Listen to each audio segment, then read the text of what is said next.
Namaskara and welcome to BIC Talks, a podcast by Bangalore International Centre, bringing you conversations that move, inform, and encourage discourse. Daisy consoled me a lot. We had lots of conversations about this. And I said, samadhi and tomb are completely different things. You entomb a corpse, and samadhi is a live person who is supposed to be living forever. I mean, in the samadhi forever, he or she is in life, except they transcend maybe to another state. So it's a completely different and very rich philosophical concept. And it's not captured at all in Tomb. But Daisy said, look, let's retain the title and, call it Tomb of Sand. In the book, I'll use Samadhi enough to convert the reader. So, we compromised. In northern India, an 80-year-old woman slips into deep depression after the death of her husband and then resurfaces to gain a new lease on life. Her determination to fly in the face of convention, including striking up a friendship with a transgender person, confuses her bohemian daughter, who is used to thinking of herself as the more modern of the two. Rather than respond to tragedy with seriousness, Gitanjali Shree's book, Tomb of Sand, has a playful tone, an exuberant wordplay that results in a book that is engaging, funny, and utterly original at the same time, as being an urgent and timely protest against the destructive impact of borders and boundaries, whether between religions, countries, or genders. This episode of BIC Talks is adapted from a conversation between Gitanjali Shree, Anukruti Upadhyay, and Arunava Sinha about Gitanjali's International Booker Prize winning novel, which was part of the Bangalore Literature Festival 2022. It's a true pleasure to be here in Bangalore and to be back amongst people in real life. It's been a long while and we are very happy to be back. I'm particularly happy because I've got with me two writers whom I admire greatly. Gitanjali Shree, author of Tomb of Sand, the English translated version of the original Hindi novel Ret Samadhi, winner of the International Booker Prize for 2022. The first Indian, South Asian, and Hindi language writer to win the prize. And of course, also the author of a considerable body of work, of which Ret Samadhi is only the latest. Or we also have Anukriti Upadhyay, who is one of those rare writers who write equally well in Hindi and English. So it's an incredible talent that we have here. And we are going to, both of us, Anukriti and I, are together going to put Gitanjali on the spot by talking to her about both the Hindi version, which she wrote originally, and the English translation, which was done by Daisy Rockwell. And let's see where we go from there. Gitanjali, I'm going to start by asking you, your novel, Ret Samadhi, perhaps more than any of your other works, really resides in the language in which it is written, Hindi. Sometimes you cannot imagine reading it in Hindi, even for someone like me who doesn't read Hindi in normal course. I found it very hard to imagine that novel not actually residing in Hindi. It is so inextricably linked to the way you use the language. And yet you have an English version, a translation, which has won the top translation prize in the world. I want you to review Tomb of Sand for me very quickly. Not Ret Samadhi, but Tomb of Sand. Well, first of all, let me say how happy I am, to be here. Wonderful weather, wonderful people around me, a wonderful occasion to interact with all of you. Next, let me complain, why are writers being questioned so much? But, okay. But it's always lovely to talk to Arunava Sinha, so I'll compromise and try. You've sort of wrapped in many things in those few sentences, so let me try and not forget and address some of those issues. One is about language. So I do think a lot of us And a lot of us writers, and I'll speak about Indian writers because That's where I come from. I will not talk about writers elsewhere. But we've been so caught in social realism for various historical reasons, and we've almost forgotten that there's more than just a functional use of language, and that is absolutely something that writers must revel in and remember. I have really worked with language because out of great love and respect for language as an entity by itself, the cadence of the language, the way the word looks and way the word gives other kinds of meanings because of the place where it is placed, with what kind of words alongside and what kind of pauses alongside. I think all that has been a very, very exciting exploration and concern of mine. So that's why language. About Tomb of Sand, the translation. See, I'm not the best judge of Daisy's work or any translation of mine. Incidentally, when this book came out, a very good writer friend of mine, who's unfortunately no more, Manzoor Ehtisham, he said to me, Anjali, you've written your most untranslatable book to date. And almost at the same time, a very good friend now of mine, a German translator, he said to me, and what is a translator worth if he doesn't take up the most impossible work? So I think Daisy, and before that, Annie Monto, my French translator, both responded very favorably to Reth Samadhi and found it difficult in a very exciting way. So much so that now I tease Daisy and I say that, hereafter, if somebody gives you something easy and straight, you will just refuse to do it. And she more or less agrees. So I think there's something to be said. There's a challenge in that for translators, and they really do enjoy that. And I think both Annie Monto and Daisy have done a marvelous job. I know it from the kind of questions they asked of me, the kind of comments they made, the kind of long correspondences we had, in which I could see how much they loved the humor, the inventiveness, the cadence, all those things which I care for so much. And it wasn't just about the way the story, whatever that is proceeding. So I built a rapport with them, and it gave me a lot of trust, and I knew that they were going in ways which should please me. That's one. But I think also that in this case, I think the word experiment is often, used for my work. It's if it is experiment, I must tell you, a lot of it is without my knowing that I'm experimenting. I'm on some exploration and some journey. But you also used the word just now, that experimentation galore. So I think it's a kind of experimentation which makes it a very eclectic book, eclectic way of expressing, and perhaps it comes from my times and my surroundings.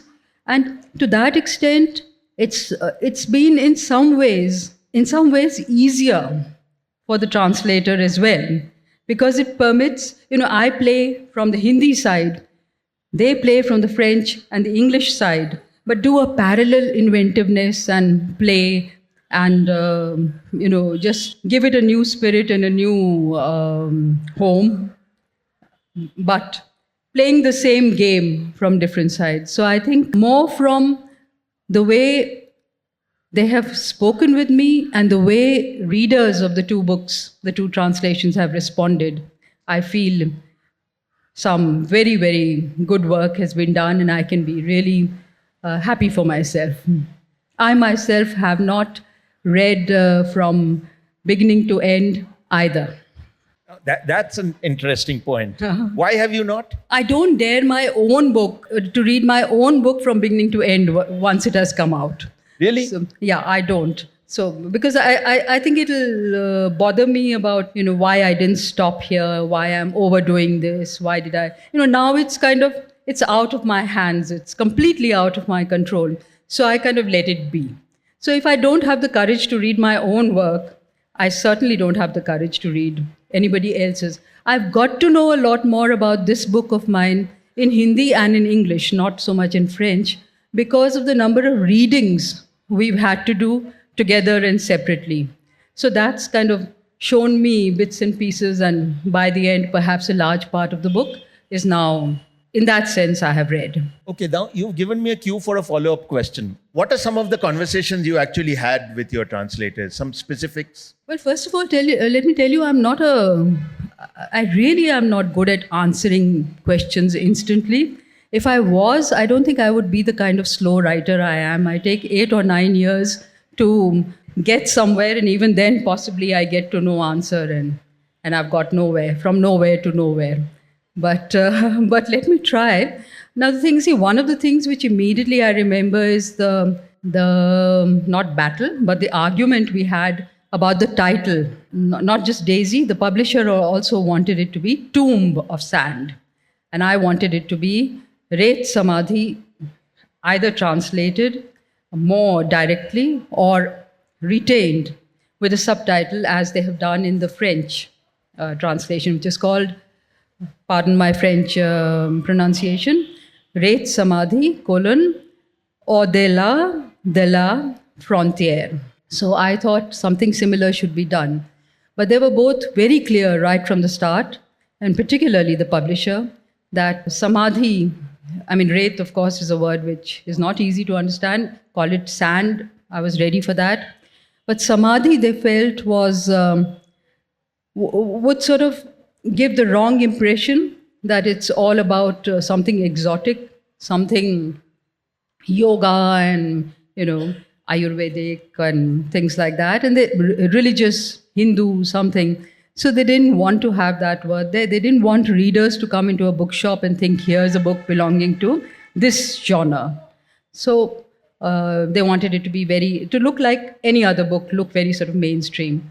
Daisy consoled me a lot. We had lots of conversations about this. And I said, Samadhi and tomb are completely different things. You entomb a corpse, and Samadhi is a live person who is supposed to be living forever. In the Samadhi, forever he or she is in life, except they transcend maybe to another state.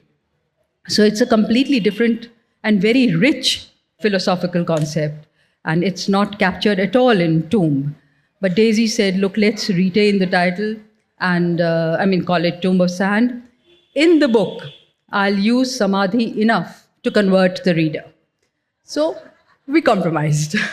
So this was one. But other things, I think it was much more, I think Hindi permits certain ambiguities, which English does not. English requires a certain precision of expression. And that made for, the need to clarify certain things I'd said, like if I had said hum, we, then does it mean I, or does it mean more of us together? These were things which, and of course the gender thing. So these Daisy and I had to talk about. And I thought sometimes that the ambiguity and the ambivalence that Hindi permits actually makes the work retain echoes. While if you have to precisely define, you lose those echoes. But these were things we had to work out constantly. Interestingly connected to this, I met Daisy in Vermont earlier, and I asked the same question, i.e., how did the translation process go? And interestingly also, she said the same thing, that the ambiguity of Hindi, she tried to winkle it out, and it just doesn't work that way. आभार हिंदी के लिए अपने हृदय खोलने के लिए, और इस मंच का जो मुझे एक अवसर मिला उस पर मैं आपको बहुत धन्यवाद देना चाहती हूँ गीतांजलि श्री, ये किताब लिखने के लिए और बुकर को भी इस किताब को चुनने के लिए, क्योंकि जितनी चर्चा इस पर होनी चाहिए वो हो रही है। ये रेत समाधि पढ़ते हुए मेरे मन में एक भाव बराबर बना रहा, एक स्थायी भाव, वो ये था कि हर ट्रेडिशन, हर परंपरा, हर तरह का कन्वेंशन, रीति रिवाज, वो सब आपने अगर तोड़ा नहीं है तो उसको बहुत दूर तक उसको खींचा है और उसको चुनौती दी है, और बहुत सफलता से दी है। जैसे सुमित्रानंदन पंत ने लिखा था, खुल गए छंद के बंद प्रास के रजत पाश। आपने हिंदी गद्य के जो भी बंधन थे उनको लेखकों, आने वाले लेखकों के लिए खोल दिया है। ये किताब वाकई हर लेखक को, या जो पढ़ने लिखने में दिलचस्पी है जिनकी, उनको पढ़नी चाहिए, सिर्फ ये जानने के लिए कि आप शिल्प, भाषा, कथा, चरित्र, उनके साथ क्या कर सकते हैं। मैंने उसकी कोई सीमा नहीं है। तो इस विषय में मैं आपसे जानना चाहूँगी कि परंपरा में कड़ी जुड़ी या परंपरा की कड़ी टूटी, या ये दोनों ही चीज़ें महत्वपूर्ण नहीं है, लेखन की स्वतंत्रता अहम है? नहीं, मुझे लगता है ये दोनों चीज़ें महत्वपूर्ण हैं, लेकिन परंपरा में पैठ का मतलब ये नहीं होना चाहिए कि आप फिर किसी घबराहट और के साथ नियमबद्ध हो गए। आप में ये हौसला भी होना चाहिए और ये जोखिम भी आपको उठाना चाहिए कि आप उस परंपरा के संग फिर थोड़ा खिलवाड़ करें, प्यार से, इज़्ज़त के साथ। मैं समझती हूँ कि एक चीज़ जो मेरे, जब आप मेरी बात करते हैं तो मेरे लिए जो बहुत ही लाभदायक रही वो ये कि जो और मायने में अफसोसजनक बात है कि मेरी पारंपरिक शिक्षा नहीं हुई हिंदी में, तो उससे मैं कटी रही। मेरी, जैसे कि हमारे यहाँ का मध्य वर्ग उस ज़माने में और आज भी है, अपने बच्चों को वो अंग्रेज़ी माध्यम के स्कूलों में भेजता है, मैं भी उसमें गई। तो हिंदी मेरे लिए दूसरे दर्जे की, स्कूल में दूसरे दर्जे की भाषा थी, और वो भाषा थी जिसमें कि हम लोगों को ये भी बताया जाता था कि तुम हिंदी पीरियड के अलावा हिंदी बोलोगे तो फ़ाइन लगेगा, जुर्माना लगेगा। घर में और मेरे चारों ओर मुझको हिंदी मिली। तो मैं समझती हूँ कि एक तरह से जो शिक्षा आपके ऊपर एक बोझ बन के छा जाती है, उस बैगेज से मैं मुक्त हो गई। तो मेरे केस में ये चीज़ बहुत अच्छी रही कि मैंने हिंदी पारंपरिक शिक्षा से नहीं पाई, अपने माहौल से, मतलब एक जीवंत तरह से पाई, और अलग अलग स्तरों पे जैसी हिंदी चल रही थी वो हिंदी मुझको मिली। मातृभाषा तो मेरी बनी ही, मेरी माँ के साथ मेरी भाषा पनपी। मेरी माँ हिंदी वाली हैं, अंग्रेज़ी की नहीं हैं। और जब मैं काफ़ी जल्दी मैं स्कूल के बाद हॉस्टल में चली गई, तो माँ से लंबे लंबे ख़त जो चलते थे, those must have been my first training, real training in Hindi writing. लंबे लंबे ख़त उनके आते हिंदी में और लंबे लंबे ख़त मैं हिंदी में लिखती। तो मुझे हिंदी इतने खुले वातावरण में मिली, ना कि नियमबद्ध और ग्रामर के साथ। मैं आज भी शायद ग्रामर में कच्ची हूँ, स्पेलिंग्स में तो हूँ ही कच्ची, और इस बात का मुझे थोड़ा बहुत अगर मैं झेंपती तो वो मैंने बंद कर दिया जब से मैंने कृष्णा सोपती को जाना, क्योंकि वो इतनी गलतियाँ करती थी अपने इसमें, ग्रामर में और स्पेलिंग्स में। मैंने कहा अगर कृष्णा जी कर सकती हैं तो भाई मैं क्यों नहीं, मैं उनकी बच्ची हूँ। तो पर इससे ये फ़ायदा हुआ कि मैंने हिंदी बहुत ही अनकन्वेंशनल तरह से सीखी, और मुझ में फिर एक ये जज्बा भी आया कि इसके संग प्रयोग करो, क्योंकि मुझे अपने आप उसको बनाना था, सीखना था, खोजना था, वापस लाना था। शायद वहाँ से ये सब बातें मुमकिन हो पाई। आपने एक बहुत महत्वपूर्ण बात कही कि भाषा असल में जीवंत है। वो किसी दुकान में किसी शेल्फ पर रखी वस्तु नहीं, आप उसे ख़रीद कर, जैसे कि आजकल शिक्षा हो गई है पैकेज्ड गुड, आप ख़रीद लें और बरत लें। भाषा वाकई इस्तेमाल से, प्रयोग से, माहौल से। और मैंने रेत समाधि में देखा, वो जो जब माँ कल्पतरु बन जाती हैं तो बहुत सारे डायलेक्ट्स, बहुत उपभाषाओं में बात हो रही है। कहीं भी उसका भाषा की एक लय है, उसकी एक रिदम है, ध्वनि है एक, जो कान से सुनी जाती है, वो टूटती नहीं है। और उसका कारण मुझे समझ में आया कि बोली हुई भाषा से आपने बहुत कुछ ग्रहण किया है। But I think that's, sorry I'm interrupting, but I think that's precisely why Hindi is unpopular where it is unpopular, because there it is being tried, to be taught in this completely unimaginative way within a certain sort of parameter and in a very limited and dull manner, while it should be much more about daily life and a daily exchange of feelings and human interaction. Absolutely. Language is a living thing. Can I ask one more question before I hand? Because this connects to what you said about your mother. I read Mai many years ago when it came out, and I was struck by the theme. And then when I read Reth Samadhi, I had to struggle to believe it's the same author, because the two books cannot be farther apart in their craft, in the shape, in the language. But the common theme of this older woman who gives, in Mai she gives, endlessly, selflessly.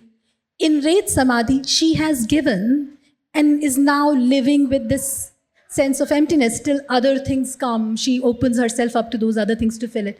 So I was very curious to know, and I asked questions out of curiosity. So if you could just speak about your writing journey. How did the writer of Mai became the author of Reth Samadhi? What is the importance of this older woman figure? Does she signify? Is she a symbol? I have to yet again say I don't really know, but I think perhaps it's a realization which nags me and has been with me for a long, long time, that women come into their own rather later in life than earlier. They are bogged down by so many responsibilities earlier. They are bogged down by the way they are imprisoned in their bodies earlier. So I think a lot of their time, a lot of their younger years go in dealing with these questions. And it's really when they are free of some of these things that they also become free. And that's the time for freedom. So there's an irony there, which I think to some extent Reth Samadhi captures, that, the woman is young in her old age, but her body is old. So it's a young woman in an old body, and she is reinventing herself. So there's pathos in it, and there's humor in it, and there's, I hope, lots of love in it. So that is why I think I think older women in Mai and in this. That makes absolute sense. I believe age really sets women free. I know all women will. It's men who have to realize this. So then I'll hand over to Arunava. Yeah, no, thank you for that.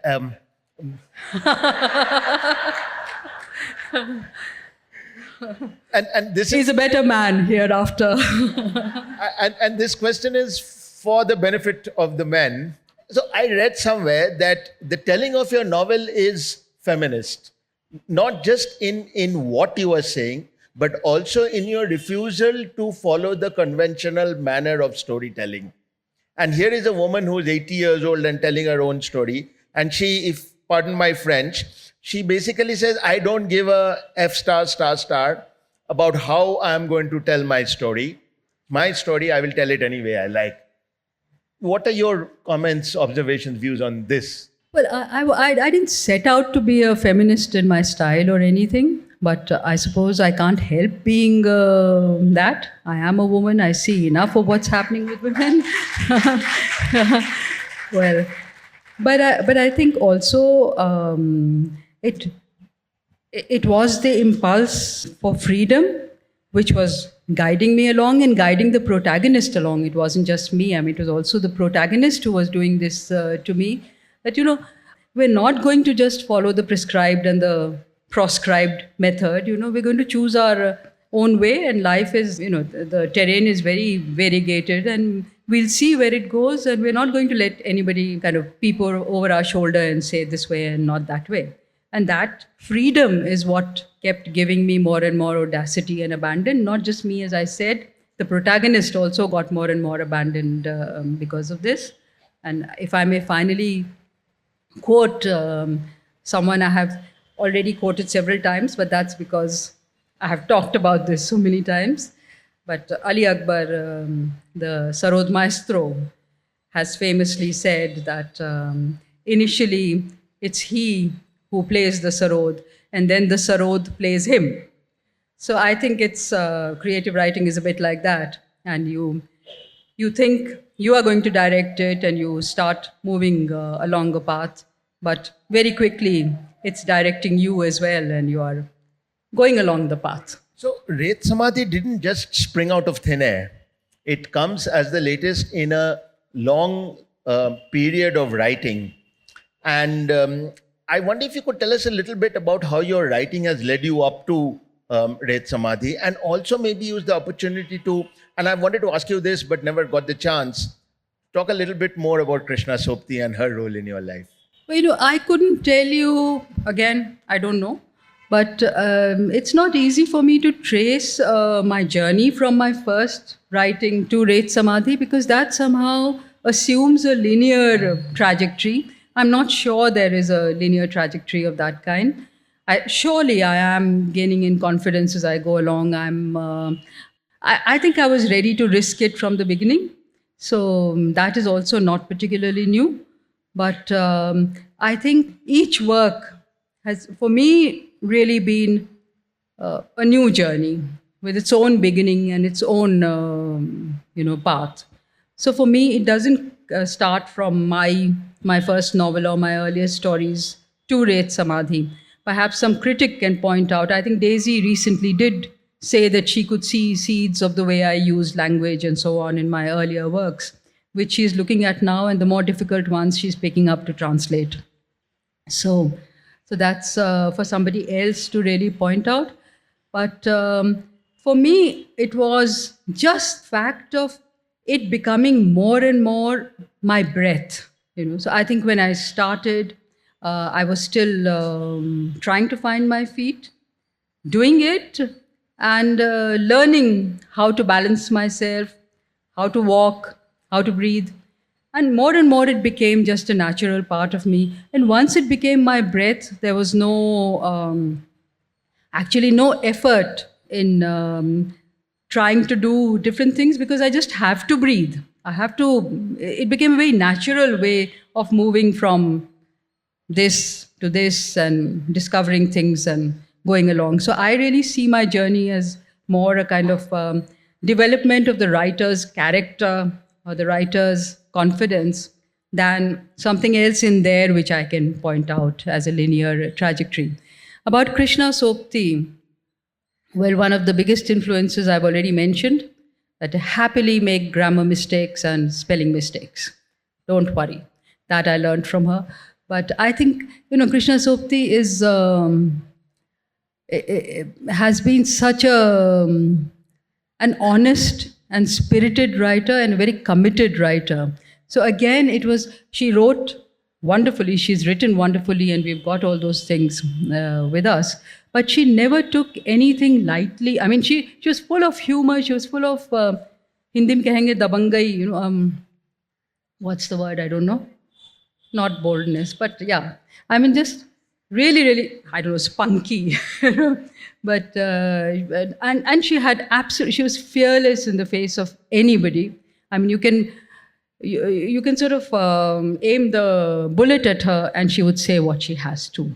So here's somebody who you cannot but, admire for her courage and her honesty and her integrity. And then she took language very seriously, what she was saying very seriously. Her books are so different one from the other that where she's decided to be a little, let us say, wavered and abandoned, she seems to have let go of all rules and written on as she pleases. Where she's decided that she's trying to depict some segment of reality or some segment of a certain truth, she has researched and brought in that kind of language, that kind of atmosphere, that kind of story. So that a single writer has this range, is just utterly amazing. And we could only gape and gawp and admire her.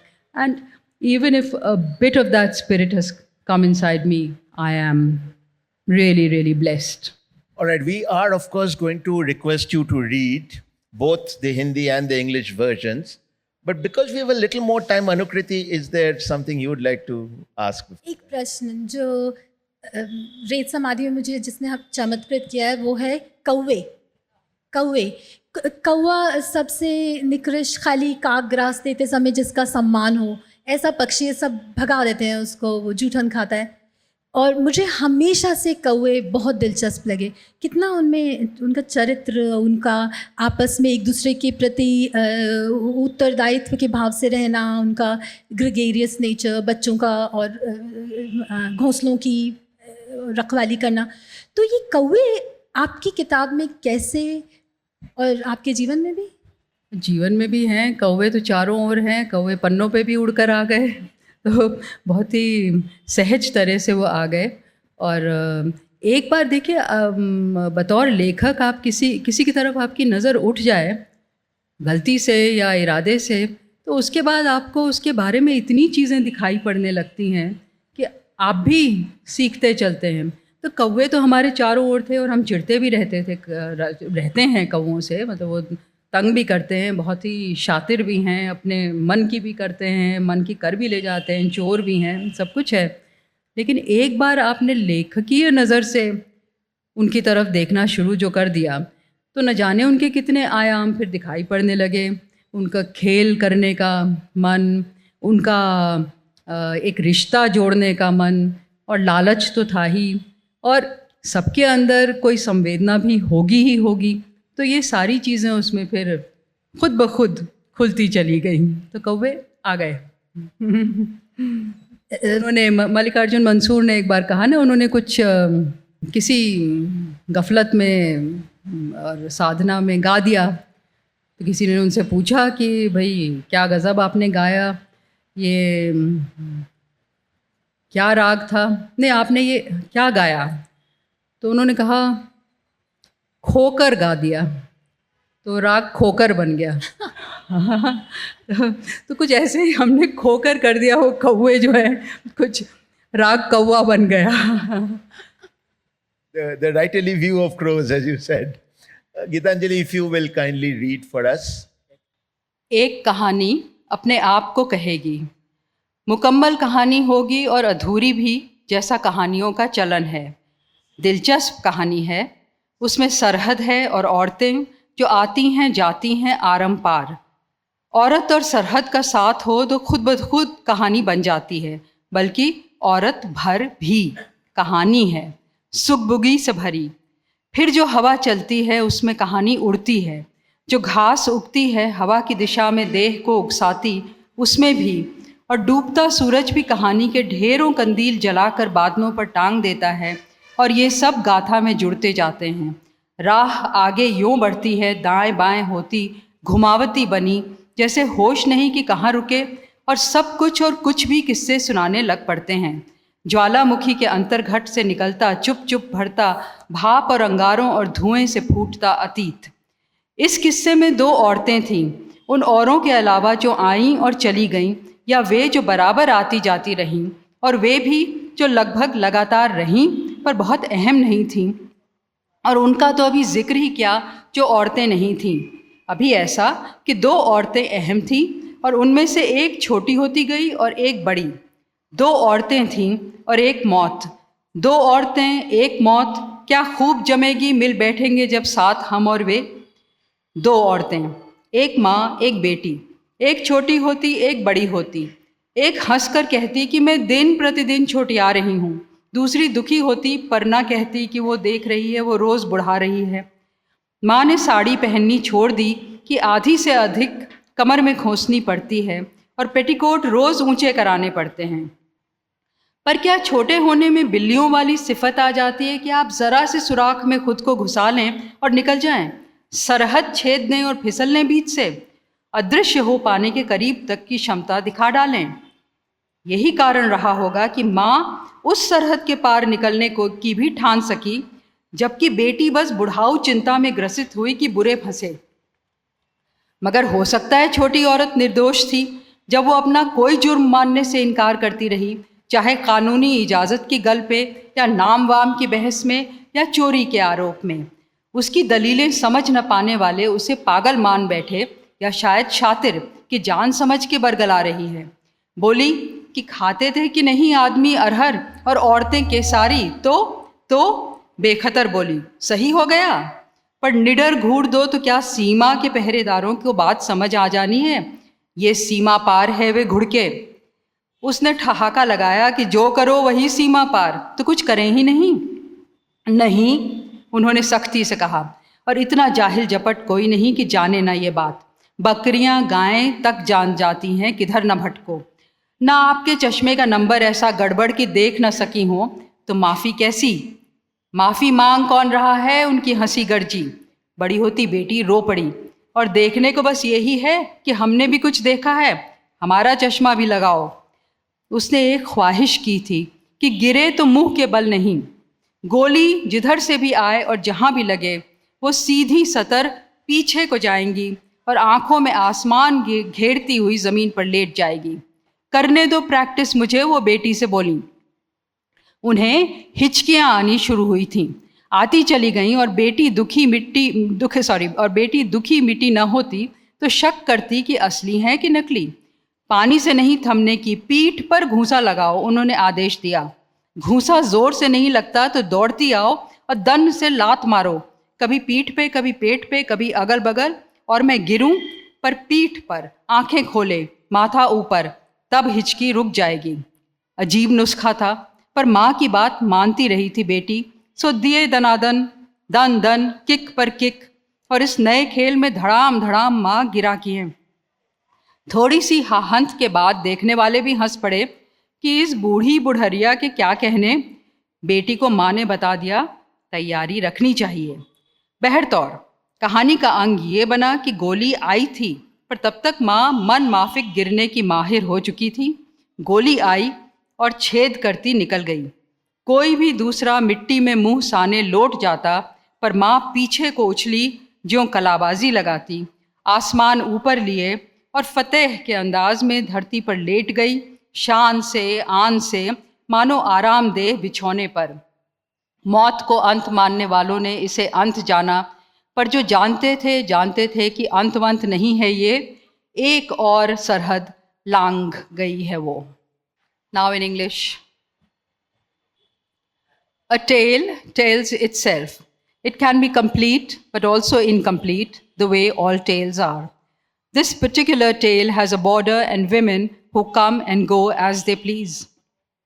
Once you've got women in a border, a story can write itself. Even women on their own are enough. Women are stories in themselves, full of stirrings and whisperings that float on the wind, that bend with each blade of grass. The setting sun gathers fragments of tales and fashions them into glowing lanterns that hang suspended from clouds. These too will join our story. The story's path unfurls, not knowing where it will stop, tacking to the right and left, twisting and turning, allowing anything and everything to join in the narration. It will emerge from within a volcano, swelling silently as the past boils forth into the present, bringing steam, embers, and smoke. There are two women in this story. Besides these women, there are others who came and went, those who kept coming and going, those who always stayed but were not as important, and those yet to be mentioned who were not women at all. For now, let's just say that two women were important, and of these, one was growing smaller and the other bigger. There were two women and one death. Two women, one death. How nicely we'll get on, us and them, once we all sit down together. Two women, one mother, one daughter, one growing downwards, the other growing upwards. One laughs and says, I'm growing smaller by the day. The other is saddened but says nothing when she sees herself growing older. The mother has stopped wearing saris now, and she must stuff more than half the fabric into her waist and raise the hems of her petticoats a little higher each day. Does gradually growing smaller make you cat-like, so you may slip through tiny cracks and escape? Puncture a border and slip right through? Develop a knack for near invisibility? This must be the reason that the mother was able to slip through to the other side of the border while the daughter was still fretting over how stuck they were. It's also possible that the smaller woman truly was innocent when she refused to confess to any crime on her part, be it regarding legal permissions, debates over names, or accusations of theft. Those who did not understand her arguments considered her crazy, maybe even vicious. They suspected her of purposefully misleading. She pointed out that men always get the high-quality dal and women just get leftover mash, don't they? She spoke fearlessly. So, does that make it right? But if you stare at them fearlessly, will the border guards understand? You have crossed the border, they reprimand. She chuckles. Anything worth doing transcends borders. Should I do nothing at all? No, they retort, and no one is foolish enough not to know this. Even goats and cows know where not to stray. And your eyesight isn't so bad, you can't see, so how can you be forgiven? Who is asking for forgiveness? She roars with laughter, and the growing bigger daughter weeps. And is this all there is to see? Perhaps I too have seen a thing or two. Try seeing with my eyes for once. If she were to fall, she did not wish for it to be face down.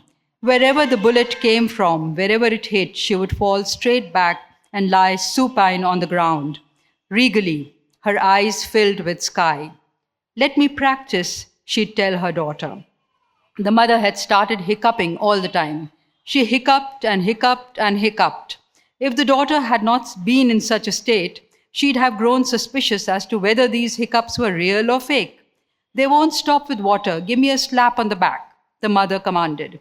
If the slap isn't hard enough, then try a running kick. Boom! Try it on my back or in my stomach or on my sides, and make sure I fall down, but on my back, eyes open, forehead facing up. Then the hiccups will stop. It was a strange remedy, but the daughter did as the mother asked. She kicked and kicked, boom, boom, boom. And with this new game, her mother kept falling over, bam, bam, bam. After a bit of hullabaloo, observers would also burst out laughing. Can you beat it? This old lady is too much. But the mother told the daughter that she needed to be prepared. Anyway, long story short, what happened was this. A bullet did come flying towards her, but by then the mother had become an expert at falling backwards. A bullet came, punctured her body, shot through and out the other side. Anyone else would have sprawled face down in the mud, but Ma flipped backwards like she was doing a somersault. She lay back on the ground in an attitude of victory, elegantly, face up, as though she was reclining on a soft bed, the sky her coverlet. Those who considered death to be an ending took this to be hers, but those in the know knew that this was no ending, knew she had simply crossed yet another border. Thank you. Thank you for staying on for the full conversation. If you like what we do, please share it with your friends and family. You can also leave us a review or rating on iTunes and Apple Podcasts. The crew that makes these podcasts possible is Gaurav Krishna on sound supervision and production, with support from S. Sarvanaraj and Raghavendra Tenkaila.